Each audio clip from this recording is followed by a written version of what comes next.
Nothing we say is investment advice. Please pause on all 3 pages of this disclaimer and read it. Good morning, everybody. It is Cowboy, 8:30 a.m. EST. And, we've got an alert. Exciting.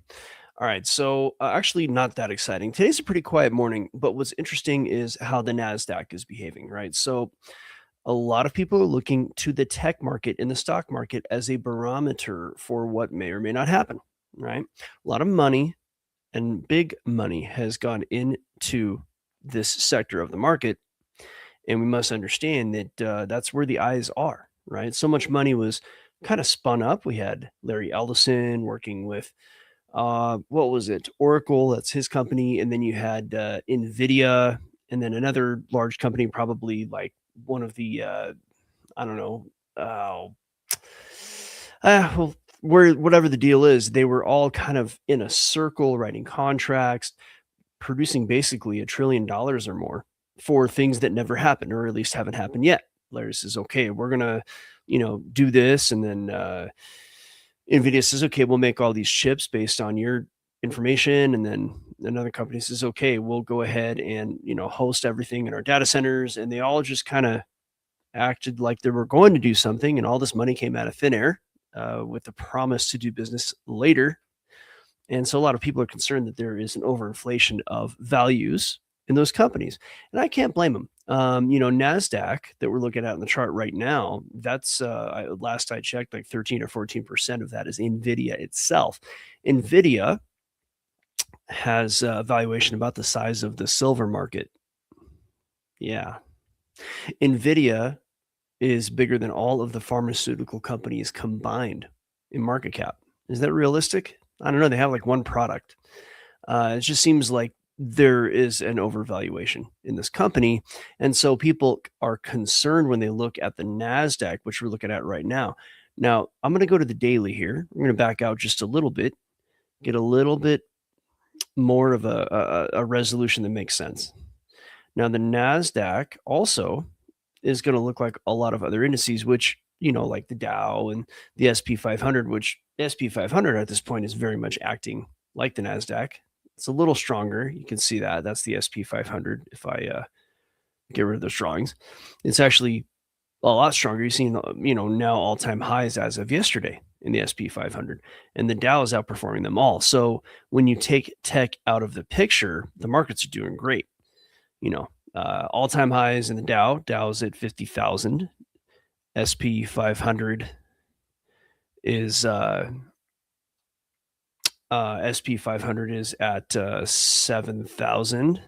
Well, I got someone asking me for the link. Interesting. Give me a second. I got someone in the private live lab asking for a link.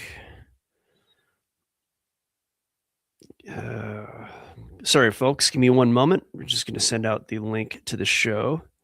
I think we have some of my friends that want to comment on YouTube. Give me just one moment. That's always fun. Love having the guys on YouTube. Okay. Good. Now I'll have some more company here. But yeah, so the markets themselves look like they're very strong. And we do have some evidence that the markets will continue up in this vein for maybe the rest of the year up until the elections. So what I expect is like, this is the Dow, SP 500. They're doing pretty well, the Dow in particular. The Dow is going to have less tech in it. SP 500 is going to have some tech. NASDAQ is going to have all tech. And the Dow will outperform for a time, maybe all year long, right? Dow's right at 50,000. And Viva Gorilla, has been telling us Dow 50,000 going back for like a really long time. He said, print the t-shirt. I wish I had bought and printed such a t-shirt because the Dow is currently at 49,760 and it actually topped out at 49,000. We were just talking about you. How you doing, bud? I am doing good. The Dow topped out. Did you get your t-shirt printed yet for the Dow? No, just the thong. Okay. Yeah, I have my Dow 50,000 thong ready to go. In fact, I'm wearing it right now. 49,803. It topped out. Laced it with a little Ben Gay, and I'm wearing it, bro. You put the Ben in Ben Gay, right? Yes. Come on, that's funny. You put the Ben in Dover. Right. And got it. This is going sideways very quickly. Oh yeah, sideways. It's always your fault too. Yeah, look where the Dow topped out at 49,808. Now I was just talking about how the tech sector is lagging behind, and that's fine. The tech sector we talked about has a lot of concerns as to whether or not it's real. The tech sector, Yeah. Jensen Huang. Now there's Jensen a guy that Huang. knows what he's doing. Oh, for sure. Well, I mean, I would say he knows what he's doing. Not Oh, in at some point the grip just comes in. The whole thing is these assholes actually convince themselves they're geniuses. Guys like Bezos, guys like Gates, guys like Huang, they actually think they're geniuses. You know what I think is an actual tech genius? Huh? You know what I think they know exactly what they are. No, I tell you who's a real tech genius among the tech companies.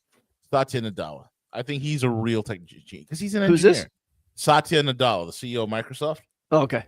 He's an actual tech genius. Why? Because he climbed the ranks from like low level engineer to where he is today by taking a sector of the Microsoft business, which is their cloud computing. When he took it over, it was just a money. It was bleeding money. It was doing nothing, and Microsoft was on the verge of just shutting it all down. And he turned that down. He turned that little sector into like a $2 to $3 billion business. That guy knows what the hell he's doing. And that's before shares. He literally grew that. So when I say he unfucked what Steve Ballmer has done and left with when Ballmer came in. That guy was a maniac. Talk about another guy that didn't know what he's doing. Steve Ballmer. We see. I think when I say these guys know what they're doing, I'm not saying no, but the graft. The graft. Yeah, they know that they're grifting. I know exactly what you mean. Yeah, they're grifting hard. Jensen Huang with his crocodile leather jackets out there with these young girls autographing boobs and stuff. I mean, God bless him. But I was gonna say, like, hey, live it up, dude. Live it up. But don't try to front like your company's actually worth $5 trillion. Is worth more than the GDP of Germany. Get the hell out of here, man. Right. I mean, dude, all I can say is, look, it is what it is. But let's quote our friend, the eternally brilliant Lynette Zhang. Oh God, is she still around? Is she still around? Actually, Lynette's a smart lady. Look, I think she might be bad about Lynette Zhang. Okay, I have nothing. Oh no, I like Lynette. I think she's a sweet old lady. Yeah, I think she's sweet. I think she's not stupid either. I think her model's outdated. There is a certain amount of truth in a statement that she makes, in that everything does return to its true value. The problem in her statement and the problem in many people's minds is that they're valuing things in dollars. So, we must understand that the dollar as we know it today will not last. And I don't think it's going to last very long. Now, there will be a dollar for a while. It's just going to be something else, or it'll be with something that we call the dollar or right. But at the moment, you can see that even with the NASDAQ and then the other indices, and especially with gold and silver, these items are moving at a parabolic rate on a very high time scale. This is silver on the daily going back to May of 2025. This is a parabola, folks. Like the fact that explain a parabola, man. Stop using big words. Sure. Parabola is, I mean, I'll show you. I'll have to switch the screen here. Give me 1 minute. Let's go to share. If you look at this osteopology, it's quite remophatic. You're like Reverend Jesse Jackson right now. No, I'm riffing you. Parabola. It's a parabola. It's a parabola, It's unquantifiable. It's just a parabola. As we move into the conducted goink of the Bungadong. The goink. We were in rare form this morning. I mean, this is really it. So I'll open this image and flip to a new tab. Look, parabola is really simple. It's just a shape. When you have a cone and you cut a straight line through it, you have this shape. It's a mathematical function. I think it's y equals fx squared. Or I've forgotten all my freaking, dude. I used to know calculus-based statistics. You ask me to integrate anything now, and I'm screwed. But I think it's y equals x squared, right? So you have this shape. Now, this shape that you see here, and I'm going to move over a little bit. If you just take the right half of that shape where it starts at the bottom and goes up, you get on the chart, which we're about to flip to, you get this shape. And I will draw a parabola. And when things go parabolic, that's what you hear, like, the guys in the news, this is totally good. This is going parabolic. This is going parabolic. Like, well, yeah. It is. And so that's half of a parabola. The other half more or less will look like this, right? And that's like an entire parabola if I were to go like that, just for, to make it look good, right? So, but this is parabolic. This means that people are buying it and they're panicking into it and there's no one in sight. Now this will end at some point, but look, we had a parabolic move like back here, right? This is parabolic right here. It's like, oh, well, the parabola has to end sometime. The parabolic move will pull back. Yeah, it pulled back, but it created a new parabola, right? So what if it ends right here? Well, guess what might happen? A new parabola, except it's probably going to be bigger if, in fact, the market does what many think it will do, right? So you might see silver. What's that? You and your parabolas. Parabola. What might happen with silver is that instead of even pulling back, I'm in the current environment, I'm not convinced silver will go below 70 in the near future. It may. We might see a pullback deeper. It's possible, but we're not.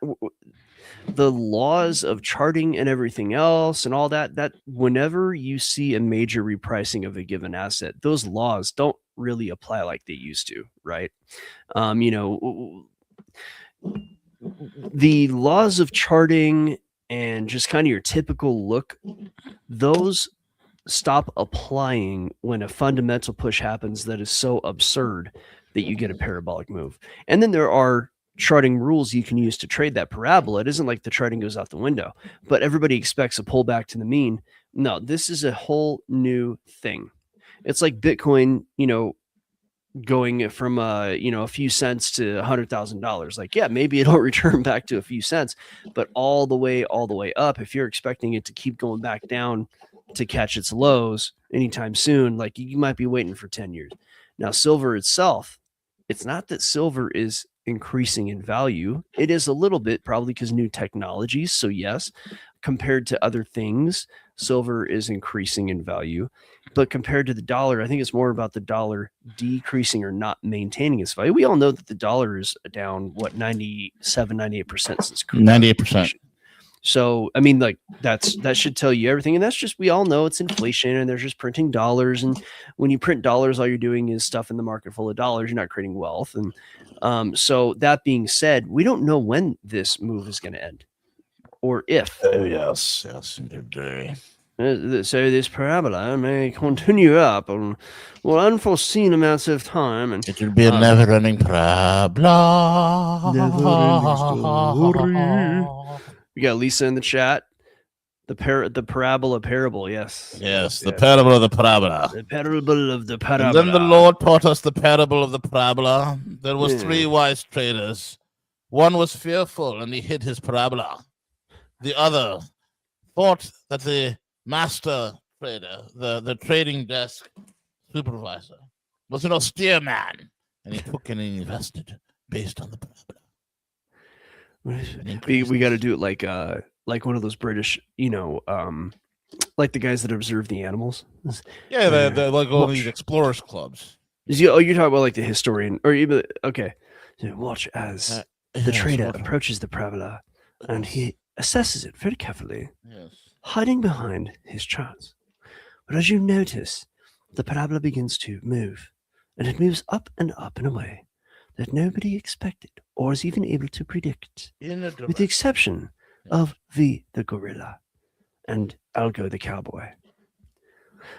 Look, here's the thing. Dollar's getting weak, and even assets like tech assets, it's going to be better to put your money in markets than anywhere else, right?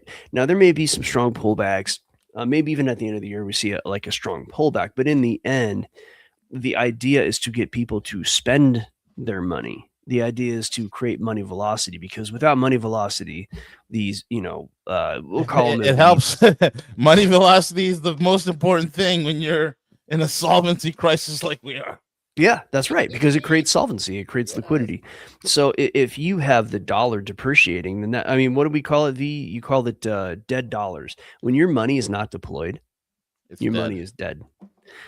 So the only way to keep money deployed is to encourage people to keep it in the markets rather than taking profit. And the only way to do that is to keep catching these lows. Now, they can't do it like indefinitely that there is going to be a time when there needs to be a pullback, because you always see, if you look back in time, there was this big pullback in January. You had the DeepSeek issue here that happened in December. And then January, you had the tariff tantrum and price pull back a good 20-30%. And that's a significant pullback. And they did it quick. And then they caught it quick.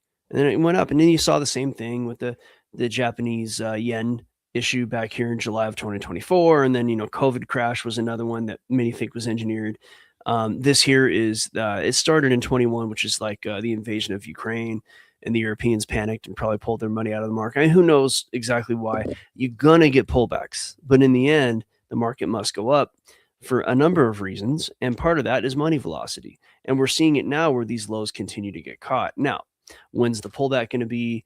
Round and round, nobody knows, musical chairs. So it's one of those things where I'm not comfortable leaving money in the market for a long time. And that puts me in the minority, because most people just let their 401ks continue to stack, which in the end, they'd be better just putting their money historically into the SP 500. But all that to say, we do see, at least in the near term, the lows are being caught. This is a bullish formation on the NASDAQ, for which this show was titled. And therefore, we will finish this conversation and move to the private live lab.